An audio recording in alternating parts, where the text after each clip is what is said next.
Good afternoon. My name is Mark Cristofaro. I attended the College of General Studies, finished in '06, and graduated from Boston University College of Communication in 2008. I'm here today as a member of the Boston University Alumni Council. And on behalf of the Council, some who are joining me here today, I welcome you to our Alumni Weekend and this presidential campaign politics discussion. So thank you all for joining us. The Alumni Council is a leadership group for the Boston University Alumni Association. We draw upon the expertise and dedication of talented alumni of all of BU's colleges and schools, and our council members serve as an important voice to the university leadership and actively engage alumni in meaningful ways within BU and beyond. So, on behalf of the Alumni Council, I welcome all of you and the 5,000 plus alumni that are joining us from around the world this weekend, which is a phenomenal number. Without further ado, please join me in welcoming our Dean of the College of Communication, Dean Thomas Fiedler, who will kick off this afternoon's event. Thank you.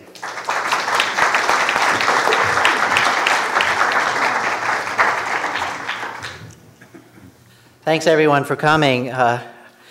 I think one of the little-known facts that I want to make very well known is that during the period covering pretty much from the late 70s, the Carter administration through the Reagan administration, and then President George H.W. Bush on into the 90s with President Clinton, the three major television networks and the political campaign coverage of those networks was largely shaped by the three blue-blazered men you see here on the stage. Bill Lord with ABC News and overseeing their coverage, Bill Wheatley with NBC News, Tom Brokaw, largely with the evening news with Tom Brokaw, and Ed Fouhy with CBS and Dan Rather during that period. And Peter Jennings, I didn't mention that, Bill's role with Peter Jennings. And this was really a time when Americans overwhelmingly received their news from the major television networks. In many ways, it was the golden era of network television. Since that time, of course, we've seen an expansion of viewing opportunities, shall we say, with cable and so forth. But I think the fact that during that time, literally millions of Americans, tens of millions of Americans, were watching news programs about and the presidential campaign coverage that was shaped by three people who were graduates of the College of Communication. So I think a lot of what we wanted to do was take the opportunity to thank you for that, put a little spotlight on that part, and it hasn't ended there. The moderator of today's program is Erica Hill, someone who you probably know well from her appearances for several years now on television, most recently as an anchor on CBS Morning News, and prior to that was the Saturday morning program on CBS, and for several years before on CNN, she was a correspondent and also an occasional anchor with Anderson Cooper on CNN, Anderson Cooper 360, I think it was, and she had her own 2-hour interview show for quite a few years also on CNN, and she has also covered the presidential campaigns 2004 and 2008. So also she's a graduate of COM 1998. So what the idea was, we would have an opportunity to look at how the coverage of campaigns has evolved really over the past 3 decades, from that era of late 70s on up to the present time, and perhaps get a sense of where things are going now. So with that, it's my pleasure to introduce Erica Hill and have her take it from here. And thank you all for coming. Thank you. Nice to see so many people here. I'm going to give you just a little further background on the gentleman who I am honored to share the stage with today.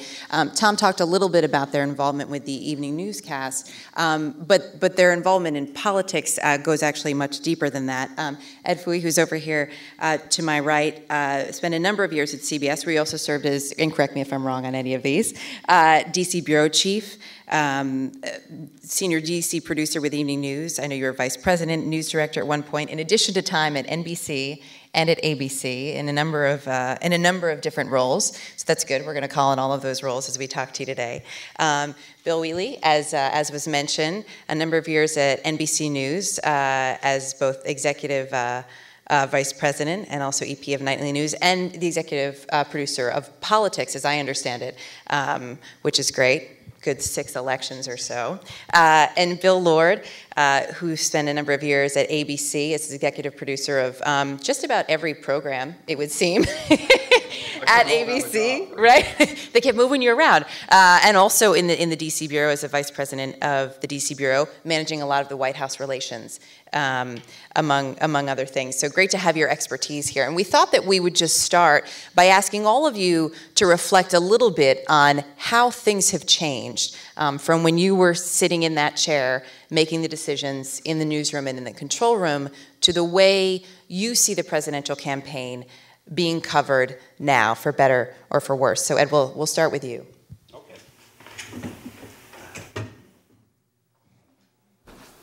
I've never been a college professor, and I prefer to talk from notes as a result, so I'm going to speak from up here, if you don't mind. First of all, I'd like to thank Tom.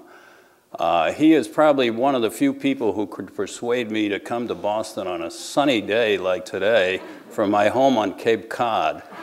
And also, I think he's about the only one who could put together this panel, because I am honored to be with my colleagues and my former competitors.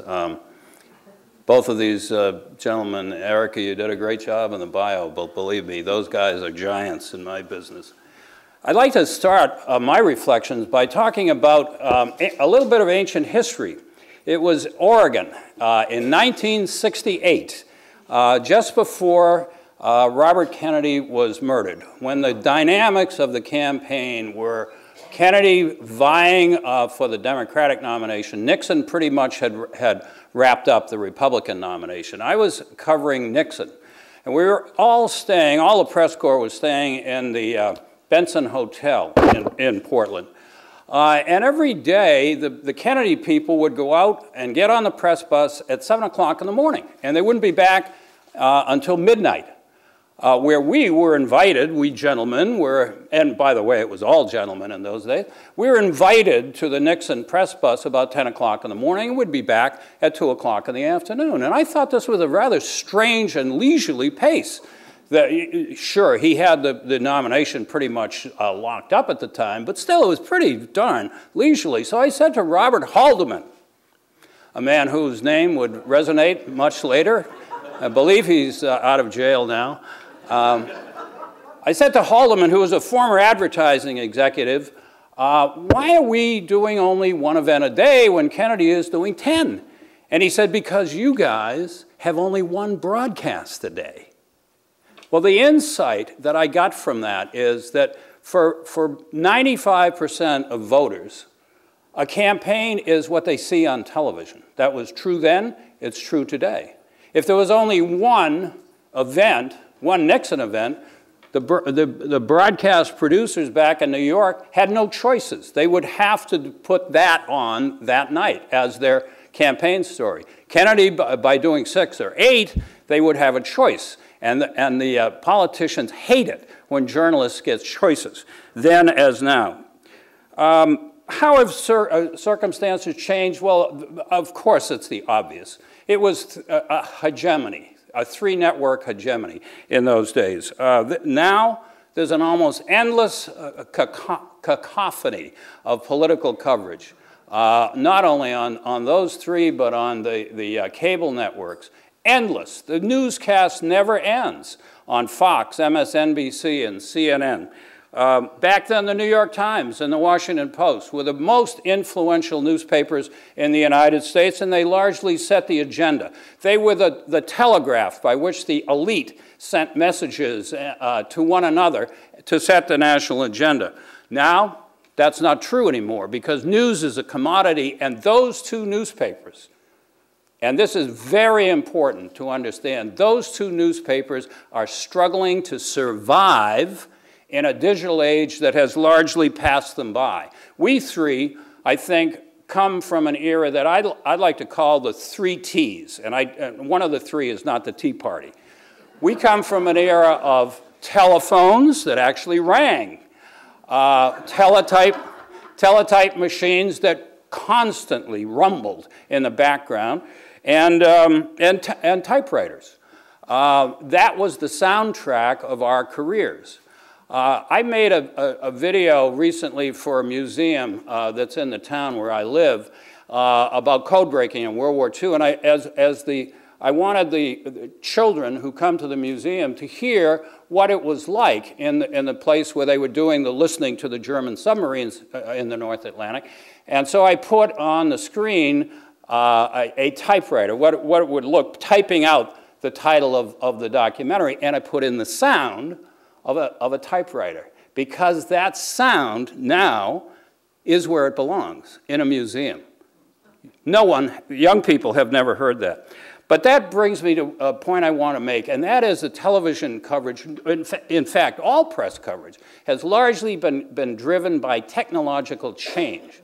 Go back to the Civil War. I was not old enough to cover the Civil War, even though I may look that way, but the telegraph was new. And it allowed newspaper readers to find out what happened yesterday. The battle was telegraphed into a main office, and then it was edited into a story, and it was published. By World War I, there was a wireless means of communication so that the news from France would get here to the United States, sometimes on the same day of the battle, but more often with at least a day's lag. In World War II, of course, we had Murrow and all those other wonderful correspondents on the rooftops in London, and they were giving you eyewitness radio broadcasts. This is what's happening right now. In Vietnam, it was color, pictures, and sound from the battlefield. But because of satellites, which were then very new and very expensive, and only the big networks could afford the satellite time, you saw, if you were old enough to be in your living room for the living room war, you saw yesterday's battle on the news tonight. Now, anybody can shoot and edit and transmit anything from anywhere in the world except from Syria. That government has successfully shut that down. Beginning, I think, in 1999, you can argue about that, digital communications made it possible for everybody to become a publisher. And so that's when we got this proliferation of staged pictures, of commentary, of quote analysis, and so on. We used to have a morning and evening news cycle. We don't have that anymore. The news cycle now is constant. There is no change day in, day out, except the way that the candidates try to control, as Nixon did back in 1968, what journalists are seeing. When you go out on the campaign trail, I was at the debate the other night, the Warren Brown, and that attracted about 35 national journalists and photographers.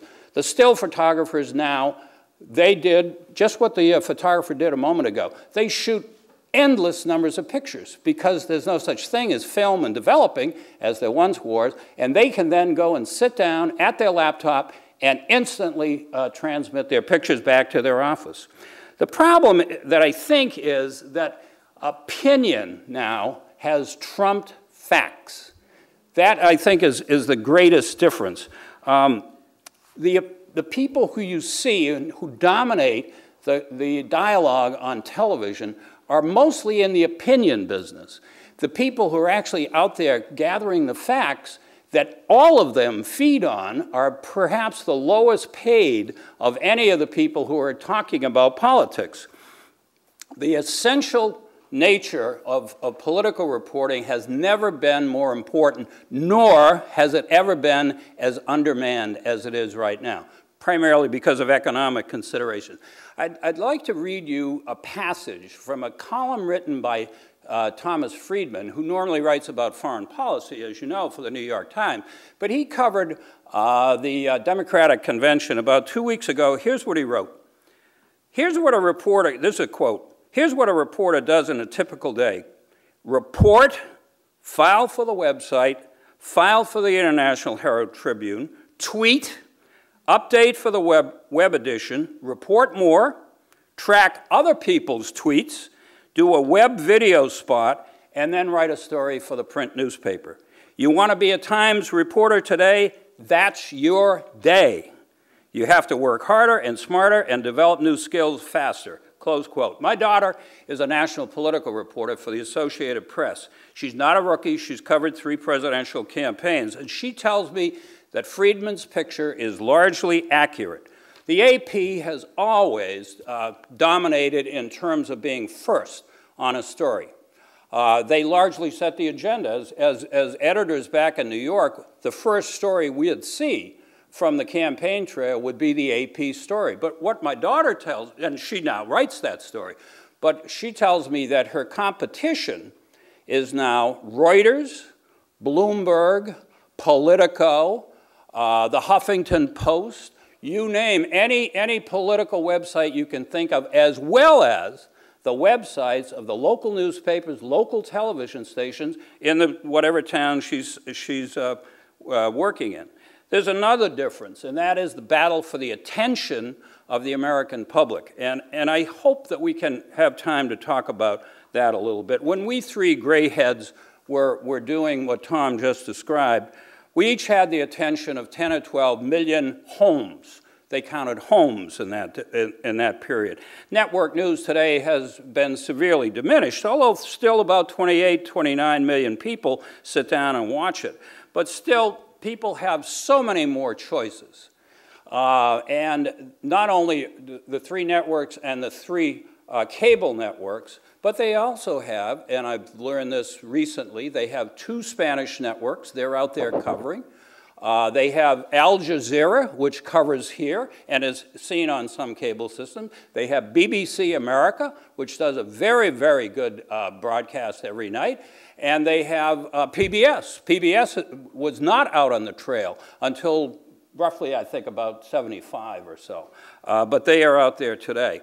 So you have all of those websites and cable news operations and all those talking heads spewing out opinions, but everybody is working off the fact base that is becoming thinner and thinner because there are so few reporters out there looking at the news. So sadly, I'm afraid I have to say that there are people out there covering the news. There are people on television who are talking about the news. Many of them are not really journalists, but they play journalists on TV.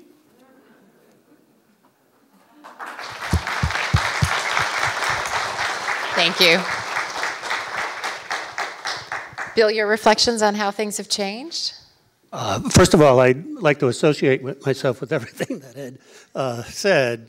It's all true, although he used the word sadly at the end of the conversation, and there are things to regret, certainly, in terms of the changes in the media. But there are some exciting things as well, and perhaps we'll get a chance to talk about them, that are permitting people to access information at a greater rate than they have previously. I thought I'd add a little context here in Ed talked a lot about the way the media has changed, and that's our basic assignment today. But I think I'd like to add a little context in the way campaigns have changed, partly in reaction to the media, partly for other reasons. When we started doing this, the primary system of nominating a presidential candidate was the minority part of the nomination process. The conventions nominated the candidates, meaning that the political party leaders had much greater control over the process as to who became the candidate. That all changed in 1968 when the great Democratic Convention in Chicago literally blew up. And there were crowds in the street, Grant Park, there were clashes with police. It was an uproarious situation which caused the Democratic Party to reform its rules to permit the people to have a much greater role in nominating candidates. The Republican Party waited one cycle and then in 1976 did much the same thing. So the very nature of the election process changed to be primary heavy. That elongated the process. That caused the political pros, so-called, to have less influence over who got nominated, and that resulted in the conventions, which had previously been the high point of the political year other than Election Day, being devalued. So that's a very important change that took place. One other very important part of that process was that money became much more important in the political process. We can talk more about that. Concurrent with this, and perhaps more gradually, is the fact that partisanship grew greatly and gradually over the country. The 60s obviously were a very partisan time, but then things abated somewhat, but gradually with each election we've seen more partisanship. And that's not only on the part of the candidates and the nominating public, but also on part of the media. Ed mentioned cable as becoming a very important factor, but he used a word that I wouldn't use. He said cable newscasts. And there are cable newscasts, but when in fact it's cable talk fests that have really changed the nature of the game with the development of ideological channels such as Fox and latterly MSNBC. And that has contributed to this great sense of partisanship that has taken over. Just quickly to go through a few other things. Obviously, we've had the internet in the last few cycles that also has changed your ability to get information, your ability to seek out opinion, and your ability to express your own opinion. That has had a major effect on how we conduct our elections, and it's a growing effect. It'll be interesting to see in succeeding years how that plays out. It is also, I think, pretty much guaranteed that the partisanship will continue to grow. We mentioned money briefly, but one of the things that has changed greatly is that so-called outside money, money not raised by the candidates necessarily, but by interest groups. It began as soft money 20 years ago or so in terms of interest groups contributing. You all know we've had a major Supreme Court decision a few years ago that has caused even more money to come into the marketplace of politics with the super PACs, so-called, playing a large and probably, I think many would agree, disproportionate role. We've had consultants. This is something, it used to be the political pros, the John Sears of the world, and others who ran those campaigns. Increasingly, it's consultants, people who are experts in statistics, in advertising, in marketing, et cetera, who are hired at considerable cost by the campaigns, listened to by the campaigns, and profit greatly from the campaigns, even to the extent of getting percentages of advertising revenue. And that brings me to the next point, advertising. Advertising has always been important in political campaigns. It's much more important than ever, fueled by money. What has changed is that it is increasingly negative advertising. You might say, what's wrong with the negative ad? If it's truthful, I sort of agree on that. But a lot of the advertising is misleading, downright lies in some cases, and once again, money pushing all of this. And the other thing that is increasingly important in the way the landscape has changed is early voting. And as of today, I checked, as of today, half of all the states on this day, as of today, are taking ballots. Not only your traditional absentee ballot, but also many states have polling places that you can go to this early in the campaign. It really changes the nature of campaigning, when the candidates want to make their points, et cetera. So this is a huge change in the landscape. The technology, as Ed mentioned, has changed greatly. I think we're in something of a shakeout on all of this. We'll see how it turns out, but it really is different. And getting to the theme of our discussion today, it really makes it much more of a challenge for the media to do a good job. Not impossible, but much more of a challenge. Bill, thanks. Bill, Laura.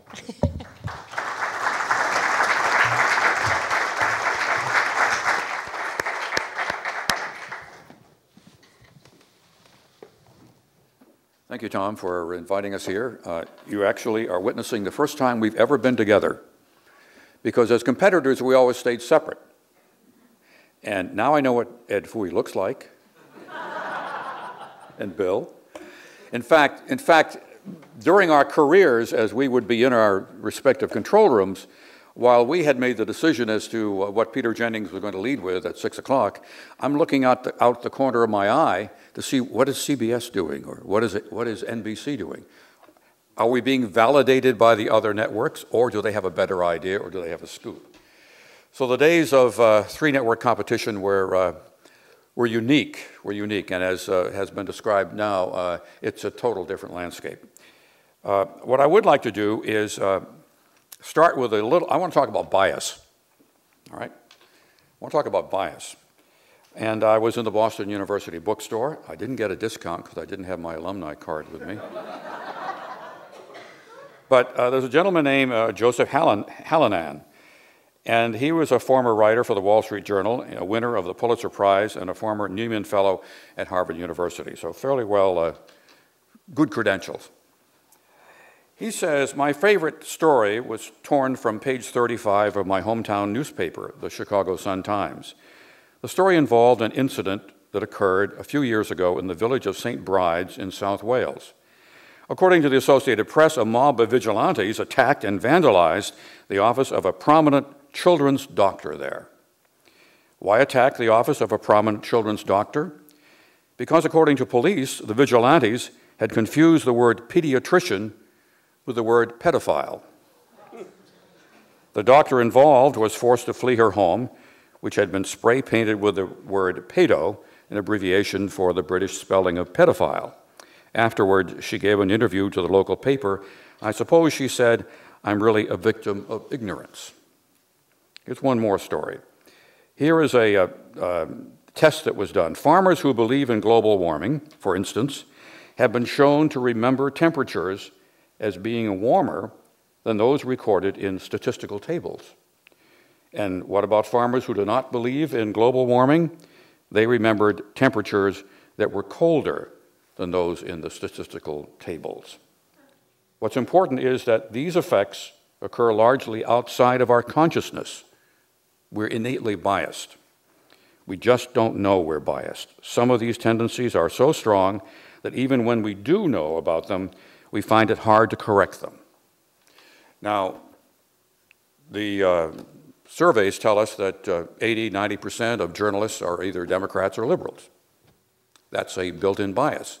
Now, a journalist in our years would acknowledge that they come to this story with a certain perception, and they would make sure that the correspondent got both sides of an issue and tried to keep the correspondent out of the issue, if at all possible. I remember a guy named Bill O'Reilly. You may have heard of him. Bill graduated from Com. He's an alumni. He worked for me on World News Tonight for one summer. He was so opinionated in his reporting that it made us all very uncomfortable. Today, it probably wouldn't make us uncomfortable, but it made us all uncomfortable. And I encouraged him to find a different venue.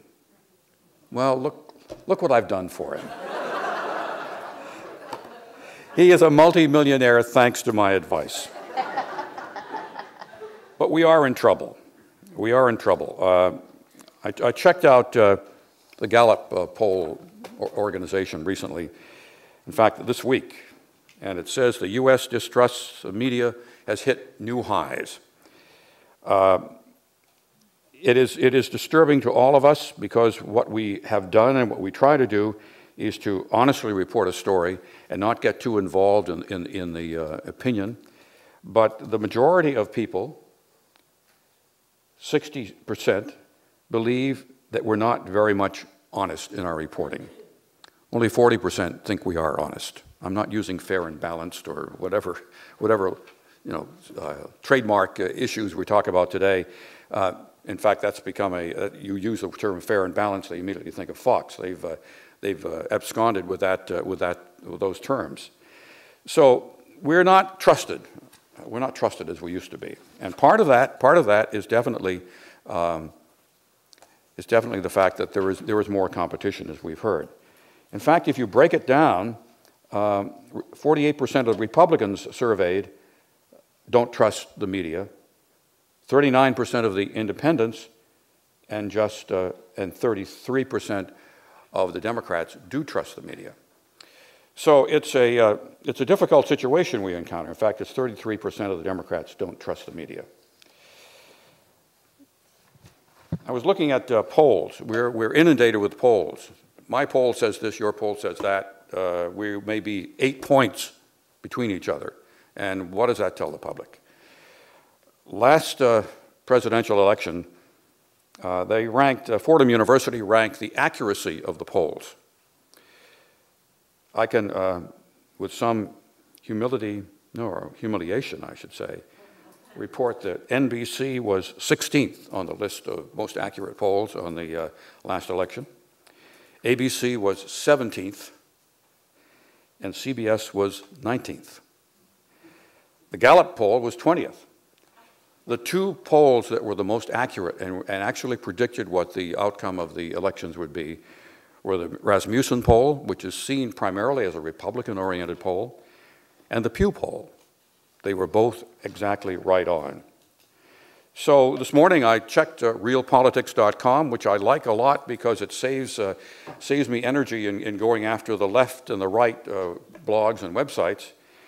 And they told me that the latest poll from Gallup shows that the election, if it were held today between Obama and Romney, is a tie, 47-47. I predict that before we get to the elections, the polls will come closer together. Now, whether that's not certainly a deliberate attempt to get us to go out and vote, but it's the way things sort of work. And we will find that when we look back on this election, that bias is part of the problem, because more frequently now, the mainstream media has been pushed into opinion in their reporting because of the extreme left and the extreme right. Fox overwhelmingly hires people who are conservatives. That's their bias, therefore that's pretty much what they put out. And MSNBC hires people who are primarily liberal, and that's what they do. Someplace in the middle is the mainstream, but the mainstream is losing its following. So my concern is that while we had a monopoly on getting information to the public, where we didn't worry that much about bias, but trying to get the news out, today it's a different ballgame. I watch one of the morning shows as my sort of favorite, get up and wake up in the morning at 7 o'clock. And that show in particular did some extremely fine reporting on what happened in Benghazi. They actually talked to the neighbors. They talked to the neighbors to say, was there a demonstration here? What happened? The neighbors said, no, there were no demonstrations that we could see. There was a gang of guys who came up with their weapons and assaulted the consulate. Well, this was the beginning. This began to turn the story as to whether or not this was a spontaneous demonstration that went awry, or was it something more? Was it organized? Even the fine reporting that was done by that network ignored the fact that the day before, someone from the National Intelligence Agency had stated that it was in fact a terrorist attack. So as an editor, you write down on a sheet as to what it is you think is important, whether it confirms your own reporting or actually knocks it down or makes folks think twice about what you said, and then you try to make sure that that gets into the show. Unfortunately, more and more we're seeing very soft reporting in our mainstream evening newscast. If they spend the first block, maybe the second block on news and the rest is soft, that's doing the public a disservice. So my concern is that our natural bias is becoming evident in the reporting. Thank you.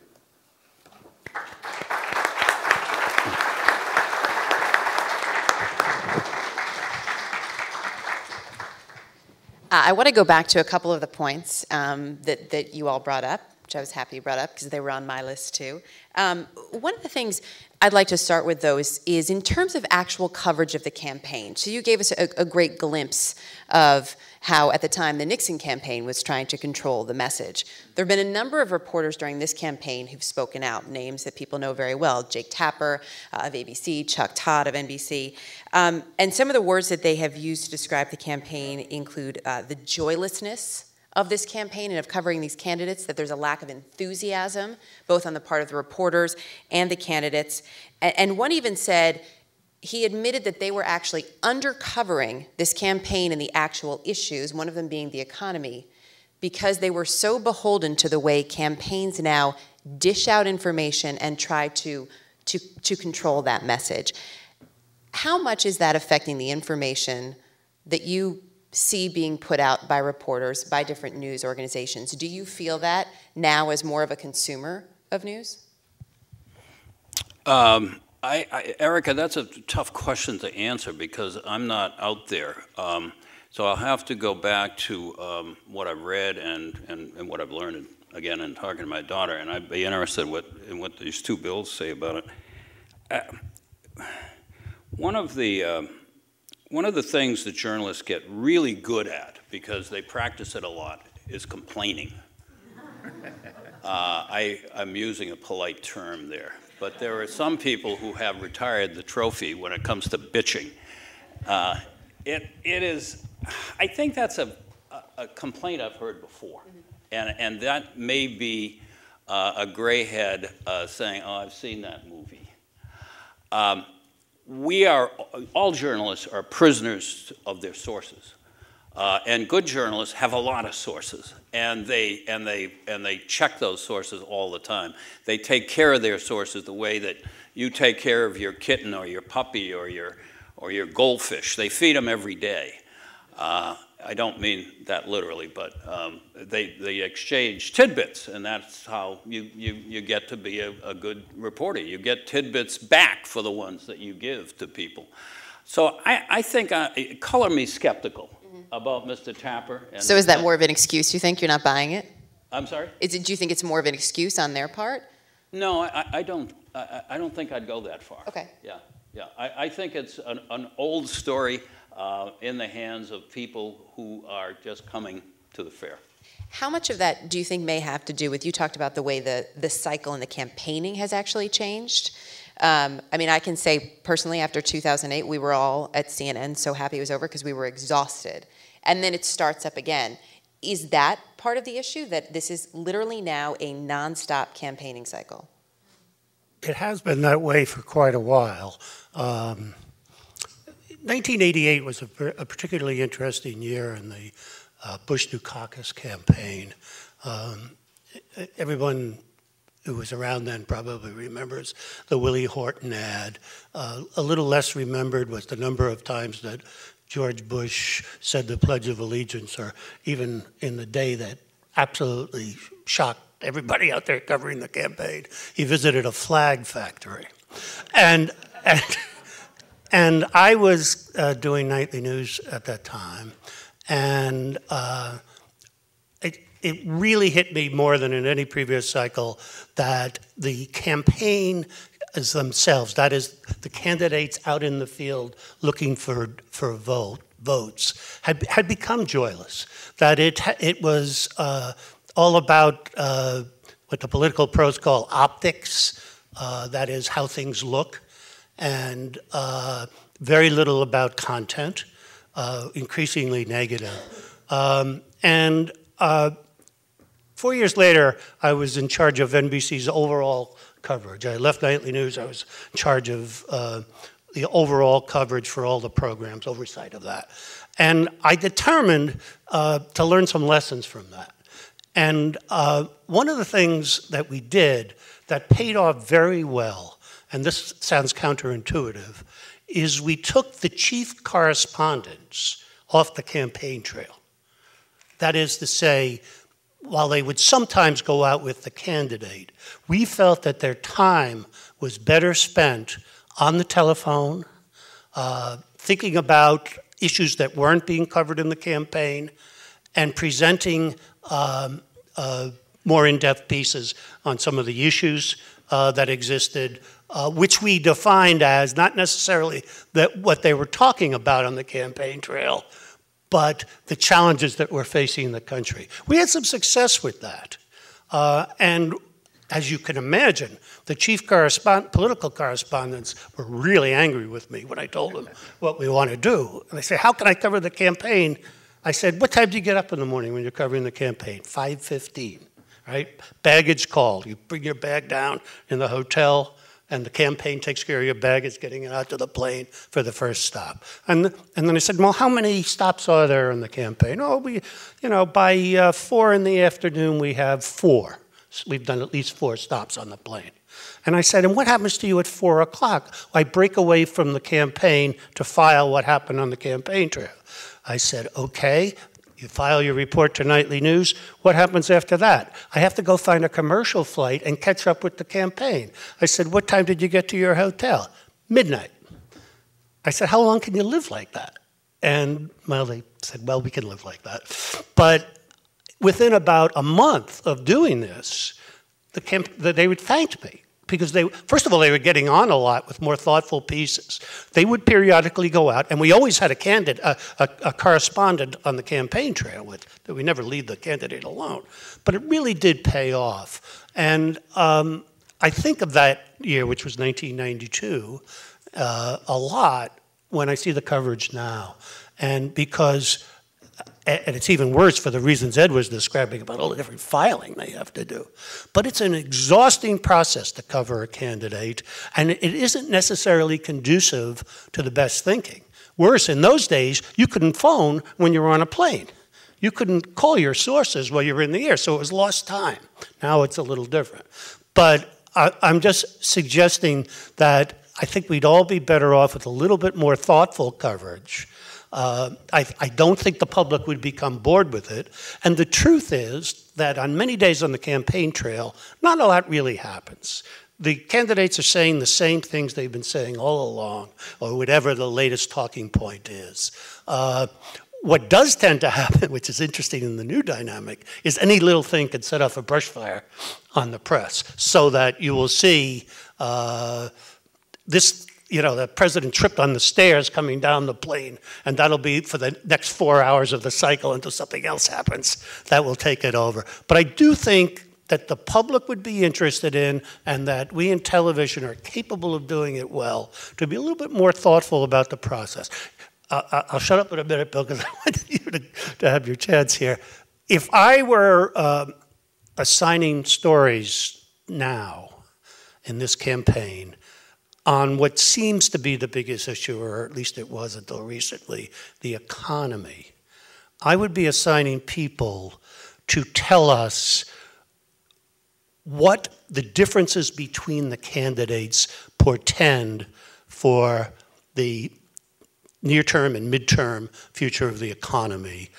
When you have one candidate who is oriented towards government solutions and one is oriented towards private solutions. That's a very interesting thing to explore. There's a lot of people who have interesting information and opinions on that, and I would spend more time covering that as being more important than a lot of the silly things like the president's birth certificate and other stuff that we find ourselves forced to cover. So, Bill, if you would pick up on that, because those do seem to be the things, and this is, some of those reporters who were complaining, one of the things that they were saying is they felt like the candidates were so controlled and they couldn't get anything out, but then everybody does gravitate towards that. When, if you ask most Americans, they would probably like an answer much more like, you know, what you just proposed, Bill.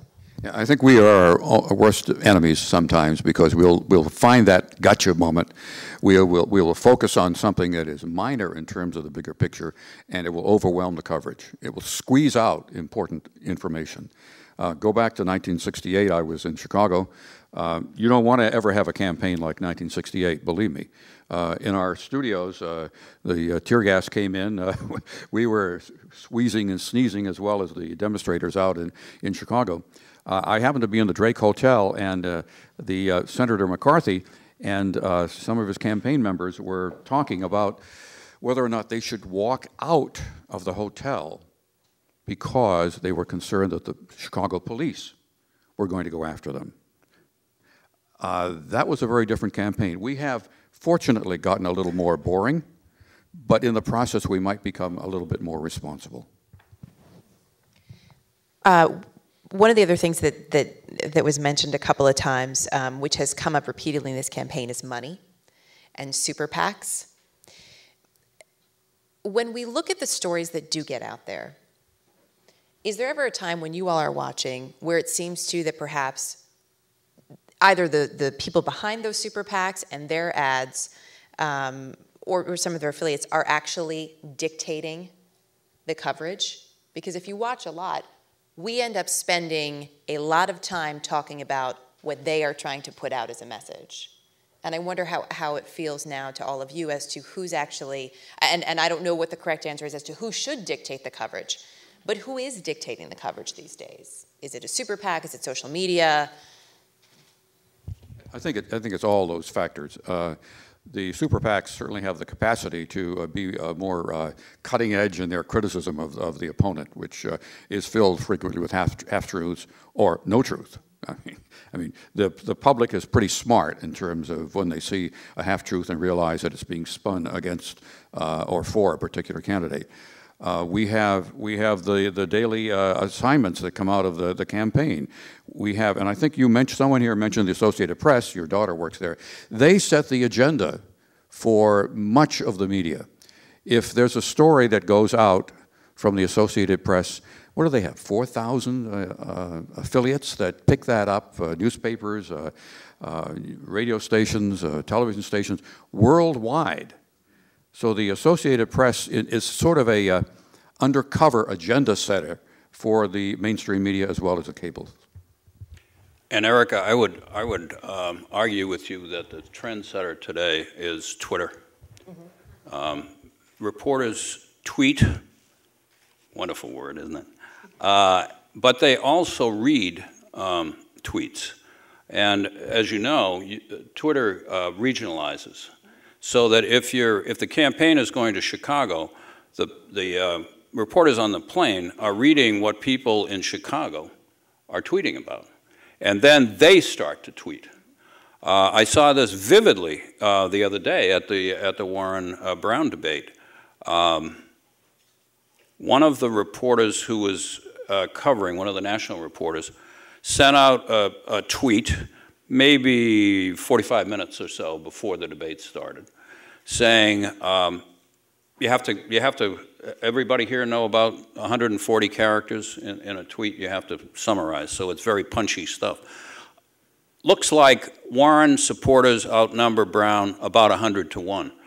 Well, that immediately is seen by everybody in the press room, and they say, "Really? Is that really?" And then, of course, the Brown people have to react to that because they know very well. And I did not realize it. I mean, you covered the last two campaigns. I don't think Twitter was nearly as important. No, it wasn't. But now the campaigns have people who are constantly monitoring Twitter. And so do the networks. Yeah. I mean, there are entire divisions now that have. See, I think the paid ads are just a sort of a distant thunder for most people who know anything about politics. Because there's so many ads. I think as I learned here at Boston University, one of the theories of communications is the narcotizing dysfunction. I think there's a narcotizing dysfunction because there's so many ads now. I have a question. How many of you use Twitter? Okay. And how many of you don't? It depends on the audience. There are various audiences around. The younger people use Twitter. Old folks like me know about it, may use it for our own discrete use, but not necessarily does it drive our decision making. I can tell you, though, Bill, that journalists use it, no matter what age. But as you know, if you're over 30, you're too old to be covering the presidential campaign. I'm serious. As everybody here has said, the amount of stamina it takes to cover that kind of campaign wears people out really fast. And there is a lot more to it to do now. I mean, I can say, speaking on behalf of my colleagues who are some of the embeds right now, some of them, I don't know how they've lasted this long because it is literally nonstop and they're shooting and editing and doing everything on their own. Another money question, which is somewhat interesting, is we hear so often about the cutbacks at every network, at every local station. You haven't had one in a little bit, so I'll give this one to you, Bill. How much do you think the money in terms of the budgets that networks have to cover a campaign contributes to what and how it's being covered now? Well, budgeting in network news has been important, I would say, since the last 1980, maybe the late 80s, early 90s, was when news became a profit center. The networks began to experience some decline in their primetime offerings, and everything got tightened up. So we've been going through budget cuts for a long time. But I'll say something controversial here. Perhaps it'll be controversial. I think the networks have too many people covering politics as a portion of their news gathering apparatus. And I think often, and I hate to just talk about evening news shows, but that's sort of our great experience here, that too high a percentage of the half hour is in political reporting, or at least the type of political reporting we get. And you say that because you think it's a turnoff to the people watching?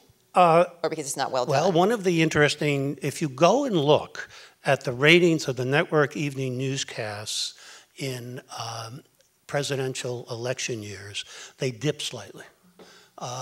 Now that may be just because, politics has not always been everyone in America's first love. I think we as a lawyer say, we could stipulate that. They try to make it interesting. Some of the reports are absolutely worthy and good to have on. Some, to me, are filling out time. So I think we could do with a little less coverage and a little better coverage, but the amount of money, even to this day, that networks spend on conventions, and we've talked about how conventions really aren't that important except to buff a candidate's reputation, or try to, is unbelievable. Millions and millions of dollars to basically finance a party's attempt to sell itself.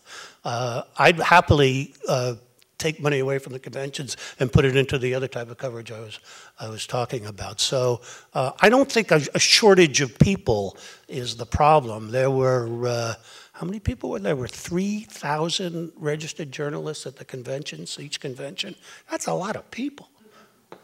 Not a lot of news. To add the technology bit on Twitter, but we're all cameramen now. We can, if an event happens out on Commonwealth Avenue, we whip out our cell phones and are able to record it and send it off to some news organization.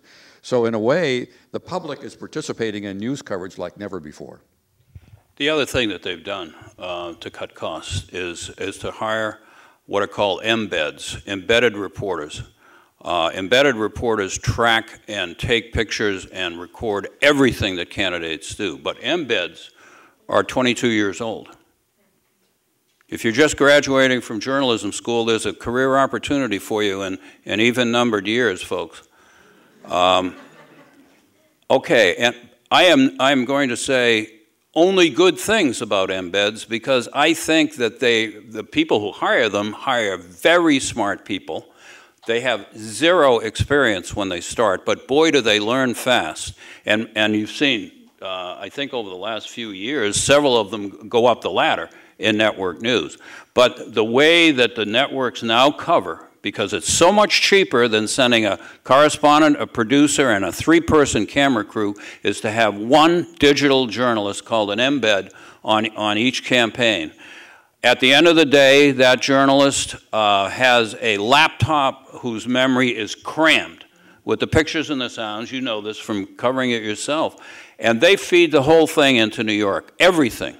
And everything is now edited and put into some sort of comprehensive narrative that will play on the evening news, not shaped by someone who has actually been on the campaign, but by someone in New York who has talked on the phone with a very young person who is the master, or in many cases the mistress of the digital technology that they all carry. And I might add that it changes campaigning for the candidate, because the candidate is always on camera. There is no downtime other than in their suite in the hotel. So the inadvertent comment can be blown up into a major story. I just say that I'm a fan of embeds, and I'll tell you why. What it did do is permitted the networks to cover the entire field in the primaries. And we used to pick and choose which candidates we would cover. And of course, you tend to cover the front runners, so that if you had 7 candidates in the primary, you might cover 3 with the full crew, producer, correspondent, and then forget the other 4. At least in recent years, all of them have tended to be covered. I know at NBC, because it owns a cable channel, that it's invested in the quality of the embeds, because for one thing, they may have to go on television and talk about the candidates. So while they're not 22 years old, they're probably 25 years old, and have some experience. So overall, I recognize that it has some shortcomings, but overall, I'm a fan of embeds. I want to touch more on the partisan nature of so many things, because the country in general, we talk about a lot how the country feels so partisan. Coverage may. And we were talking a little bit beforehand about how people do now have places to go to that speak to them. And that can be very comforting for people. And that's one of the blessings and the curse probably of all this information that's out there. You can find anything you want that will speak to you. May not be accurate, but it makes you feel good. How much of an appetite do you think there still is, and I'll start with you on this, Bill, for true, unbiased reporting? Well, I think everyone, even when the opinion of the reporter coincides with your own, you think it's unbiased. And let's remember that just because an individual happens to be on Fox or MSNBC doesn't mean that the item that they're reporting or the information contained in the report isn't accurate. It may be spun in a particular way. And we always talked about let's not execute the messenger. Well, today, frequently the messengers are the message. They become advocates for their particular viewpoint. I'm concerned that and that becomes entertainment. Bill O'Reilly is entertainment. Bill's not here, is he? Bill O'Reilly. Would have heard from him by now. I might change that. No, he's entertainment, as is Hannity, as are the people over at MSNBC, because they go way out. They go way beyond what we would consider reasonable discussion of a particular issue. So we have, as new technology comes along, we try new things. They don't always work out, and some things are discarded, others blossom and grow, and then fade by the wayside. Who knows what's coming down the road? Why do we get on Facebook? Because we want to see what our children and grandchildren are doing, for the most part. Then we hook up. We're on Facebook together. You and I are. I've got 150 former colleagues at ABC News that are on Facebook with me. And we have this wonderful section called AB Seniors, A-B-C-E-N-I. We have some spelling problems there in the graphics department. But we are continuing to talk about news coverage and what we don't like and what we do like and how it's changed. So technology is being embraced, whether it's the embed cameraman or the tweets or you and me out in the street with our cell phone. I want to, before we open it up to questions from the audience, I do want to do something. I'm going to go back glass half full here. And if each of you could. Technology. Hey, you want to use this one? I came unplugged. Here you go. I got it back. My radio skills are coming back. tell me if you could briefly, each of you, and we'll start here and work this way this time, one positive thing you see that's changed in terms of coverage. What's a positive that you see in how coverage of the campaigns has changed? Well, I taught here at COM for about 14 years, and it was during that period in which the internet was not only discovered but began to blossom. And one of the things that we did regularly in our journalism class was have a 10-question test every week. And I would frequently tell them, you'll find all the answers in the Boston Globe, so try to read the Globe before you come in. They did not do really well at that.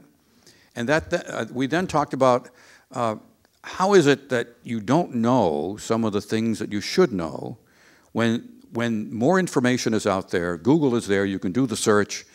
You have Real Clear Politics where you can get articles from either side of the political spectrum. A lot of laziness in this world today. And laziness leads to ignorance. And ignorance leads to bad decisions. I'd say timeliness of information. Certainly the two-cycle news day that Ed talked about earlier had its advantage in terms of thoughtfulness on the part of the correspondents who had time to make additional phone calls, think about what they were going to say, et cetera. Some of that has been lost. On the other hand, the public can easily and quickly get information about the candidate and has access, for the same reason, the technology has access to a much wider range of opinions and information input. On the other hand, we do have the problem of echo chamber, where so many people are, as Bill mentioned, lazy and tend to go to sources that support their opinions rather than conflict with them. So it's a very mixed bag. Humility and journalists are not words that you often think of as being in the same sentence.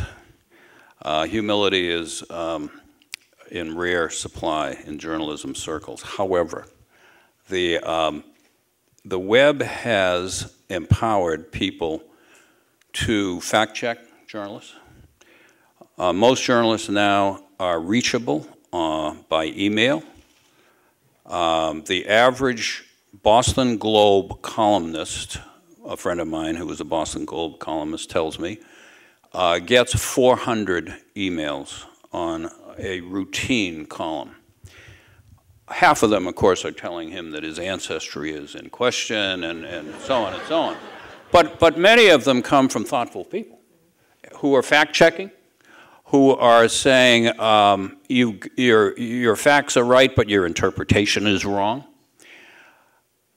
It is very worrisome to me that the coarseness of the dialogue on the web, the routine, particularly you as a woman, I'm sure, are very aware of this.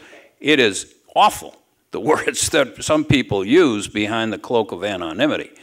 But journalists, you learn to screen those out. But I think it's very healthy that the public now hits the ball back almost right away if you make a mistake. You may hear from a viewer or a reader faster than you hear from one of your editors in the world of two-way communication, which is what the web really is. Great. So do we have any questions from the audience? Because anyway, we have lots of hands and lots of microphones. So if you could just please, as the microphones make their way around, if you could just please wait until you have the microphone in your hand before asking your question. Sir? Thank you very much. I enjoyed this discussion very much. I have two sort of related complaints, I guess, about reporting mostly in the newspapers where you can read it carefully. And that's regarding statistics and other scientifically related subject matter. So often, it's not very good. And I'd like some comments about that. Thank you. You have to understand that most journalists were English majors, not math majors.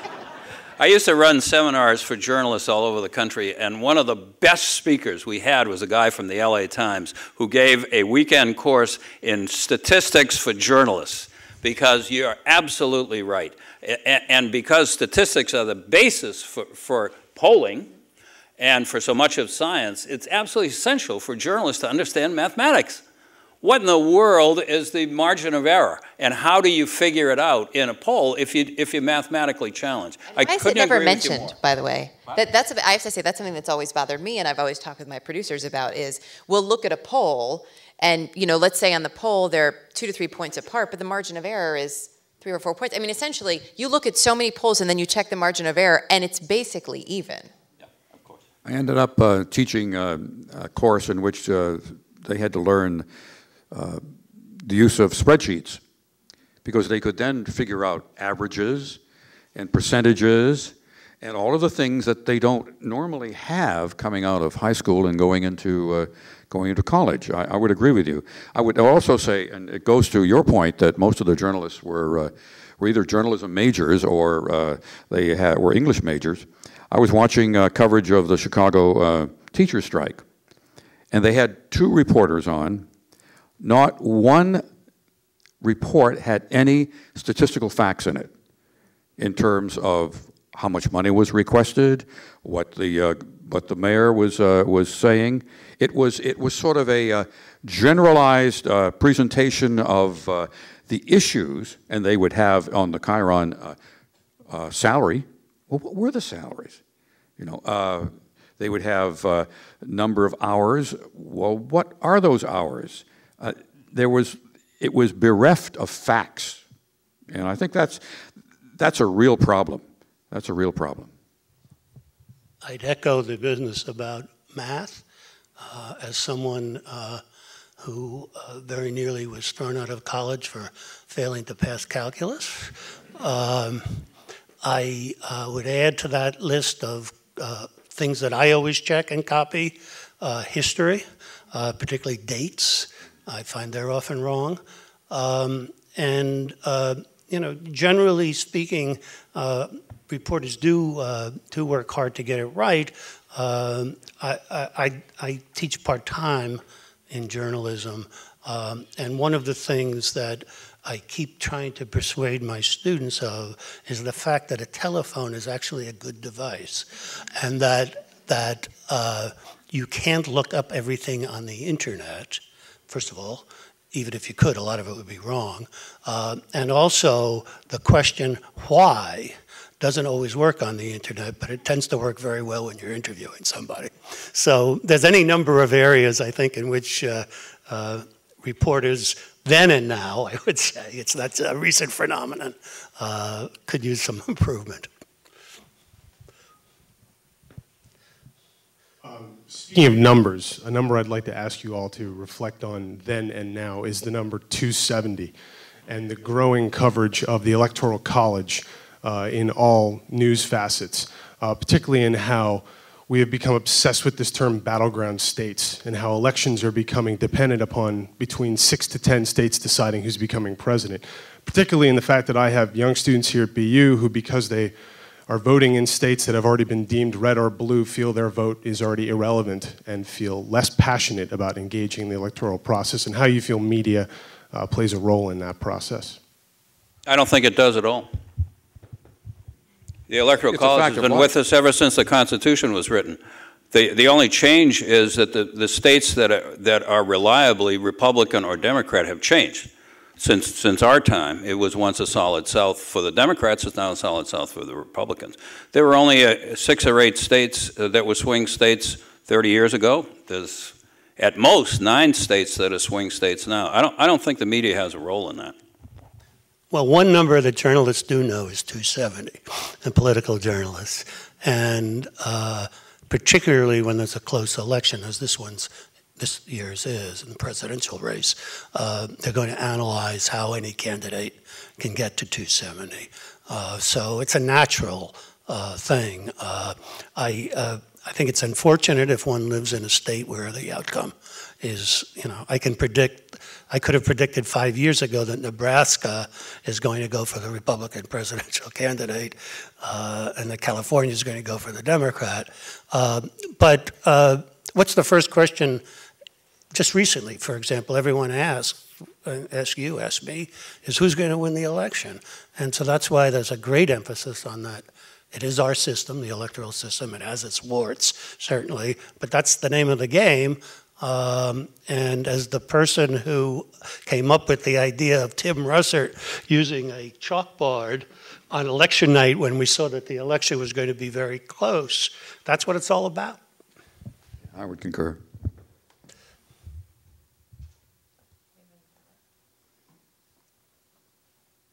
Yeah, I have 3 questions. The first question is directed to you. When you said only 33% of the Democrats believed anything that they heard in the press, I'm wondering, I mean, certainly we would believe more that we read in the New York Times than we would in the National Enquirer, and I'm wondering if that's even the press. I don't know, and I'm wondering, like, don't people? I think most people do believe what they read in the press. Okay, I'll ask my 3 questions, and then you can all respond. My second question concerns the press coverage of women. Whether it was Hillary Clinton or specifically Sarah Palin, whatever you think of politics, it seemed that the journalists, and perhaps it was mostly men, were more interested in what they wore, how much they spent on their clothes, and who the designer was, than on what came out of their mouth. And I'm wondering if that's going to change or what your perception is. And my third question is, does your profession find it acceptable to pretend to be a friend of a politician, pay lots of money to get into some politician's fundraiser, secretly record them when they think they're among friends? Do they have a right to expectations of privacy? And then send it viral. Well, let me clarify, because I did misread those statistics. Majority of Republicans don't think they're getting fair and balanced coverage. The majority of Democrats do. Right. On that question, I think it's asked in terms of the media, not narrowly the press.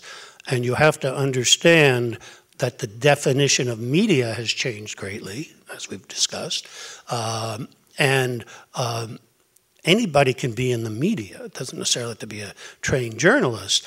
Yet many people, including some of the people who do talk shows on TV and radio, pass themselves off as journalists when they're really not trained journalists, they're opinionators.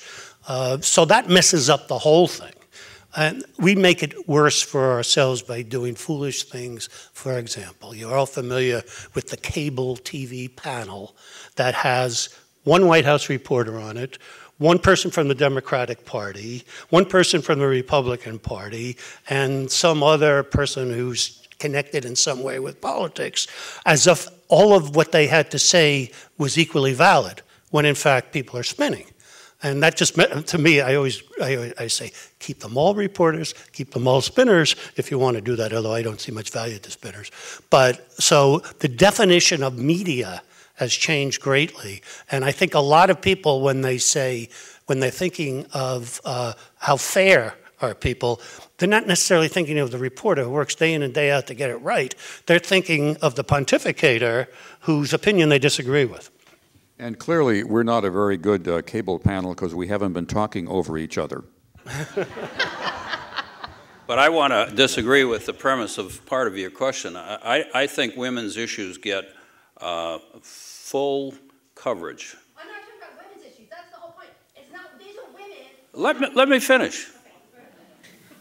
I agree with you that the appearance of a female candidate gets more attention than perhaps the appearance of a male, because the males wear the candidate uniform, and women candidates obviously have never come to an agreement, as the men have, about the dark gray suit, the white shirt, and the red tie. Or the blue blazer. Or the blue blazer, exactly. The blue blazer, yeah. I wanted to apologize, by the way. My cleaners failed to return my tan slacks in time for today's panel.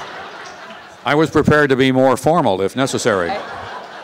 But let me stop you there for a second, because should there be so much coverage of these things? I mean, there was something a few months ago where there was a huge uproar over the fact that Hillary Clinton had her hair in a ponytail while she was on a trip. Right. And there actually ended up being a lot of coverage on it. We had a very, very fierce debate in our meeting as to whether or not we should talk about it. I plead indifference on that one. But I would like to say that journalism has, in my lifetime, become increasingly a pink-collar profession. there are women at all levels of decision making, not just the women who you see on the screen, but the women who you don't see who are making decisions. And that's very healthy. I think there's a good balance there. I think in a perfect world, we would always talk about the issues all the time, and we would never talk about a candidate's appearance. I don't know about you, but I don't live in a perfect world, and I don't think it's achievable. People love to gossip, and they love to notice certain things about the opposite gender. I close my case. Yep, right over here. A while back, Fairleigh Dickinson University did a study where they asked people to self-identify what their principal news source was on television, and then they asked them a number of questions which had a factual answer, and just see what they got right. And they found that the people that self-identified as listening to NPR answered the number of questions, the highest number of questions correctly, followed by Jon Stewart, and the lowest number of factually correct answers was given by people that watched Fox. And they further determined that the more people watched Fox, the lower their answer was. So it actually subtracts from what you know. When somebody like Roger Ailes, in your opinion, sees the results of a study like that, does he think, oh, that's liberal study bias, or does he think success? Let me guess how he might react. Ratings are looking really good. Next question. I knew Roger Ailes when he was Nixon's television producer. So what he has created is his version of the truth. We're at our best, journalists are truth seekers. He just seeks a different version of the truth than I think most people think is true. And there is absolutely no relationship between Fox and a genuine news organization. It does not surprise me that people who listen to NPR are better informed than people listen to Fox, but I suspect that they were pretty smart people in the first place.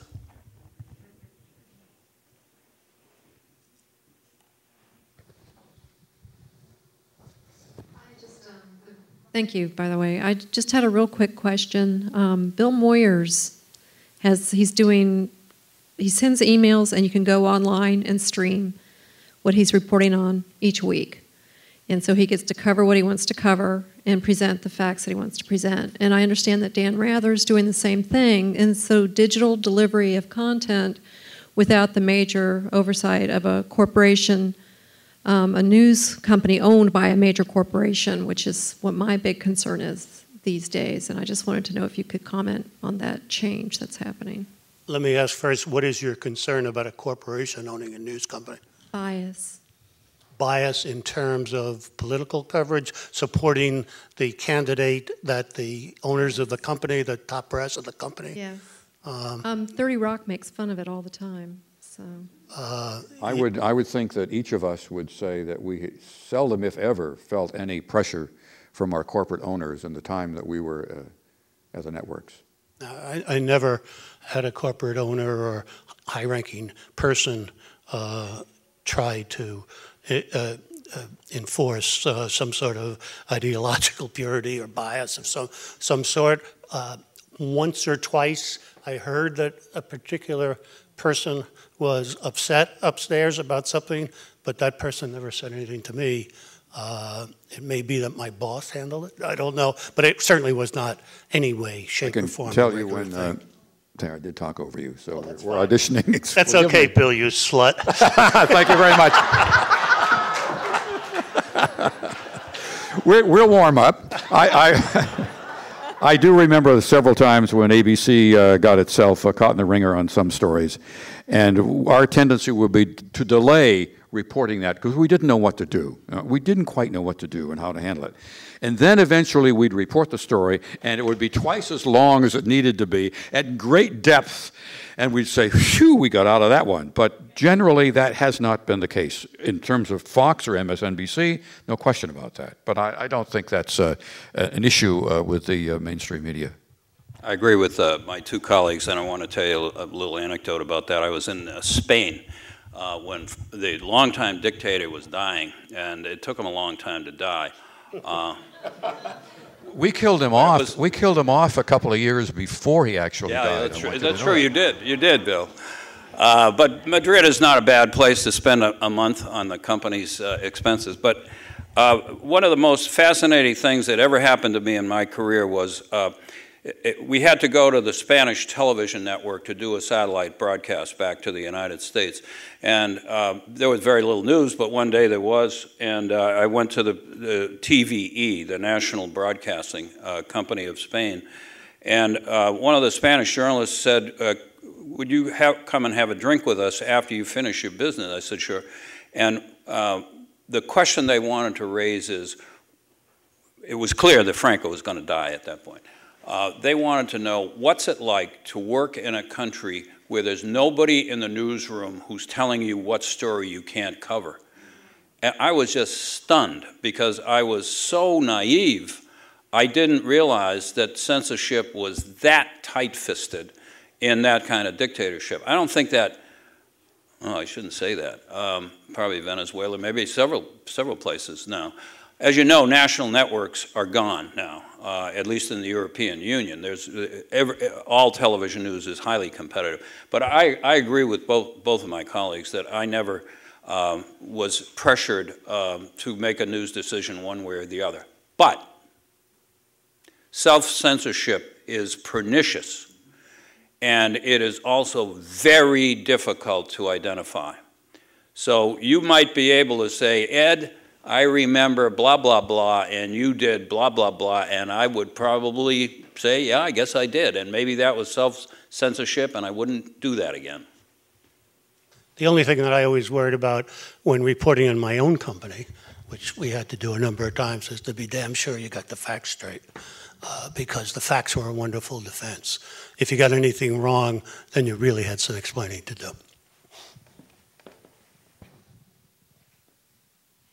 I'm wondering if you could comment on, with the diminishing privacy that we now have with the increasing use of the internet and how quickly we can communicate, what that is, if in your opinion that has anything to do with the candidacy that we have, if it's affecting the quality of the candidates that we have for president? Don't all jump at once. Well, no, I just want to make sure I understand that the lack of privacy for candidates may be inhibiting some people to run for office? No. If in your estimation there is any correlation between the diminishing privacy that people now have and the quality of candidates. Well, it's sort of the same, I think. Okay. Yes, I think that there are a substantial number of people who would rather die than run for office. And that is something we all have to think about. On the other side of the coin, I think that most citizens, when thinking about who they might like to vote for, would like to know, as much as reasonably possible, it's relevant about that person. The real argument gets into what's relevant. And I tend to come down on the side of lots is relevant rather than only a little is relevant. I think the answer to your question is unknowable. It's a negative that I just don't even want to go as far as Bill went.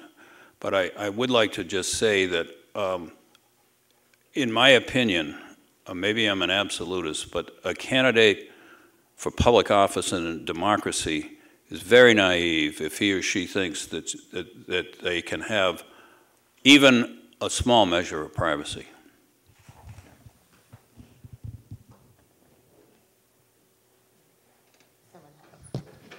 Thank you. Great program. I'm just curious to know what you think the future of network news really looks like. And let me just add, I used to watch it avidly, and now I look to PBS and some of the cable stations. I know that's a trend. I know there's a trend towards online, various sources. is there a good future for the news networks? I think it depends on a number of factors. Quality is one of them. Where does quality news reporting fit into the new communications landscape? And to what extent are the networks willing to go to the expense of providing that in a time of diminishing returns for them because of the spread of the spectrum of information? Well, let me say this. I do believe that there's always going to be a place in this country and other places for quality reporting. The real question that we all face now is what's the economic model that will continue to produce that? The newspapers are in serious trouble. Even the best of them are in serious trouble.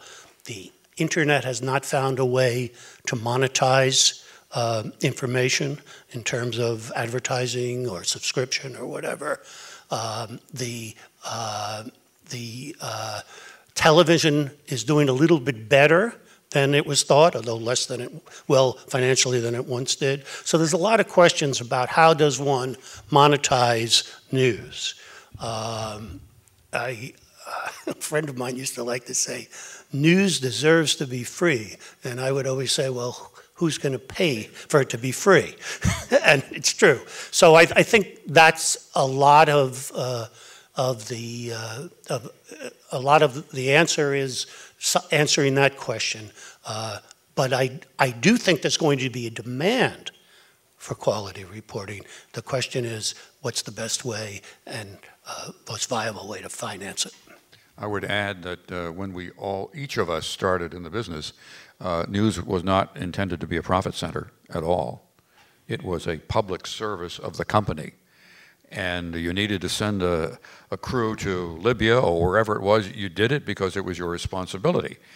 Then at some point we discovered that, you can make money in the news division because we have millions and millions of people watching it.